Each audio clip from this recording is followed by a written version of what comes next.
اولاد۔ زمانہ قدیم کا ایک شہر تھا، مراد آباد، جہاں گلیوں میں سادگی تھی، دلوں میں محبت تھی، اور ایک غریب درزی رحمت اپنے سوئی دھاگے سے نہ صرف کپڑے سیتا تھا بلکہ اپنی قسمت بھی بنتا تھا۔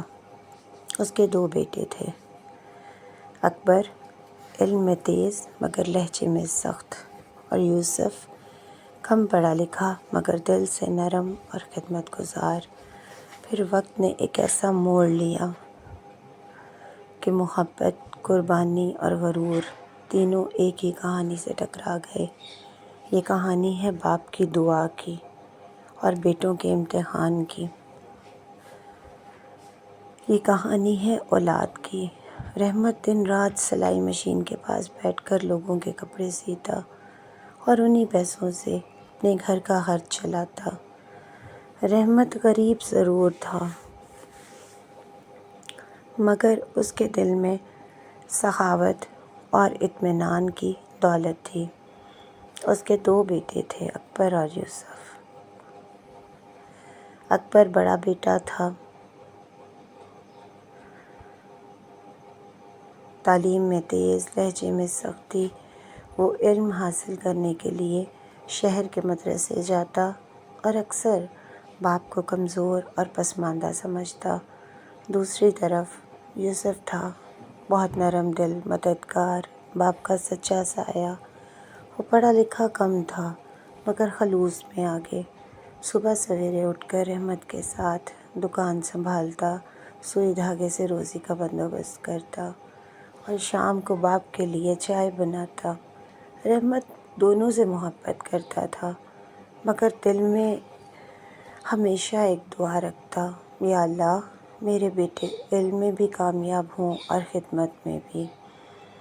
سال گزرتے گئے، رحمت کے بال سفید ہو گئے، ہاتھ کانپنے لگے۔ اب کپڑے سیے بغیر اس کا دن ادھورا لگتا مگر جسم ساتھ نہیں دیتا تھا۔ اسی دوران اکبر تعلیم مکمل کر کے شہر سے لوٹا۔ اب وہ خود کو بہت بڑا عالم سمجھنے لگا۔ ایک دن اس نے اپنے باپ سے کہا، ابا جان، میں یہ سلائی کا دھندا نہیں کر سکتا۔ میں علم حاصل کر کے آیا ہوں۔ اب میں چاہتا ہوں کہ اپنی دکان کھولوں جہاں صرف امیروں کے کپڑے سیے جائیں۔ یہ محلہ اور یہ پرانی دکان اب میری شان کے لائق نہیں۔ رحمت خاموش ہو گیا۔ بیٹے کے لہجے میں وہ تیزی تھی جو کسی چاقو سے کم نہ لگی۔ یوسف نے غصے سے کہا، بھائی، یہ وہ دکان ہے جہاں ابا نے ہمیں پالنے کے لیے دن رات جاگ کر کام کیا۔ کپڑوں کی ہر سلائی میں ان کے پسینے کی خوشبو ہے اور تم اسے حقیر کہہ رہے ہو۔ رحمت کے دل پر بوجھ سا بڑھ گیا مگر وہ بولا کچھ نہیں۔ رات بھر کروٹیں بدلتا رہا۔ آخر فیصلہ کیا، اگر میرے بیٹے کا خواب اس گھر کے بدلے پورا ہو سکتا ہے تو میں یہ قربانی دے دوں گا۔ رحمت نے اپنا چھوٹا سا مکان بیچ دیا، اس کے پیسوں سے اکبر کے لیے ایک دکان بنوائی۔ اکبر خوش ہو گیا، جیسے دنیا کی سب کامیابیاں مل گئیں، مگر یوسف کا دل ٹوٹ گیا۔ وہ چپ چاپ اپنے باپ کے فیصلے کو مان گیا۔ وقت گزرتا گیا۔ اکبر شہر کے پوش علاقے میں رہنے لگا۔ اب وہ اپنے بھائی اور باپ سے دور ہو گیا۔ رحمت کی صحت مزید گرنے لگی۔ یوسف نے دکان سنبھالی، گھر کے خرچے اٹھائے اور باپ کی بھی خدمت کی۔ پھر ایک دن رحمت نے کہا، بیٹا یوسف، میرا دل چاہتا ہے کہ میں کچھ دن اکبر کے پاس رہ لوں، شاید وہ اب بدل گیا ہو۔ یوسف کے دل میں چبھن سی ہوئی مگر بولا، جی ابا، اگر آپ کا دل چاہتا ہے تو ضرور جائیے۔ جب رحمت اور یوسف اکبر کے گھر پہنچے تو اکبر نے بظاہر خوشی ظاہر کی مگر اندر سے وہ الجھا ہوا تھا۔ اس کی بیوی نے منہ بگاڑ کر کہا، یہاں پہلے ہی گزر مشکل ہے اور اب بیمار باپ بھی آ گئے۔ رحمت نے یہ سب کچھ سن کر بھی خاموشی اختیار کی، دل میں بس دعا کی، اے اللہ میرے بیٹے کو ہدایت دے۔ کچھ دنوں کے بعد اکبر نے کہا، ابا جان، علاج کے اخراجات بہت بڑھ گئے ہیں، میں آپ کے لیے اتنا سب کچھ نہیں کر سکتا، بہتر ہے کہ آپ چھوٹے بھائی کے پاس چلے جائیں۔ رحمت کے لیے یہ الفاظ گویا قیامت تھے۔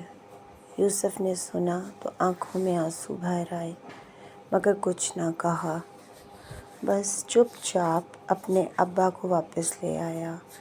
اب رحمت کا حال بہت خراب تھا، وہ بستر سے اٹھ نہیں سکتا تھا۔ یوسف نے اپنی چھوٹی سی دکان بیچ دی تاکہ باپ کا علاج کروا سکے۔ لوگ حیران تھے کہ یہ غریب لڑکا اپنی روزی بھی قربان کر رہا ہے، مگر یوسف کے لیے باپ کی خدمت سب سے بڑی عبادت تھی۔ رحمت نے ایک دن نحیف آواز میں کہا، بیٹا تم نے میرا حق ادا کر دیا، میں تمہیں دعاؤں کے سائے میں چھوڑے جا رہا ہوں، تمہاری خدمت کو اللہ کبھی ضائع نہیں کرے گا۔ کچھ دن بعد رحمت اس دنیا سے چلا گیا۔ یوسف کے آنسو ختم نہ ہوئے، مگر دل میں سکون تھا کہ اس نے باپ کے سامنے کوئی کمی نہیں چھوڑی۔ وقت گزرا، یوسف نے مزدوری شروع کر دی۔ ایک دن ایک امیر تاجر نے اس کی دیانت دیکھ کر کہا، بیٹے میں تمہیں اپنا شریک بناتا ہوں، ایماندار لوگ اب کم ہیں۔ یوں یوسف کا نصیب چمک اٹھا۔ تھوڑے ہی عرصے میں وہ مراد آباد شہر کا نامور درزی اور تاجر بن گیا۔ اس نے وہی پرانا گھر دوبارہ خریدا جہاں بچپن گزرا تھا۔ پھر ایک دن اکبر، جس نے سب کچھ غرور میں کھو دیا تھا، بھائی کے در پر آیا، پھٹے کپڑوں میں، شرمندہ، ٹوٹا ہوا۔ یوسف نے آگے بڑھ کر کہا، بھائی گھر میں جگہ ہمیشہ سے تمہارے لیے تھی، واپس آ جاؤ۔ اور اس طرح دو بھائی پھر سے ایک ہو گئے۔ رحمت کی روح کہیں خوش ہو رہی تھی کہ اس کے بیٹوں میں پھر محبت جاگ اٹھی۔ دوستو، یہ کہانی ہمیں یہی سکھاتی ہے کہ ماں باپ کی خدمت ہی اصل دولت ہے۔ علم اور دولت اگر غرور میں بدل جائیں تو انسان خالی ہاتھ رہ جاتا ہے، مگر جو صبر اور خلوص کے ساتھ ان کی خدمت کرتا ہے، اللہ اس کے لیے وہ دروازے کھول دیتا ہے جو دنیا کے کسی علم یا طاقت سے نہیں کھلتے۔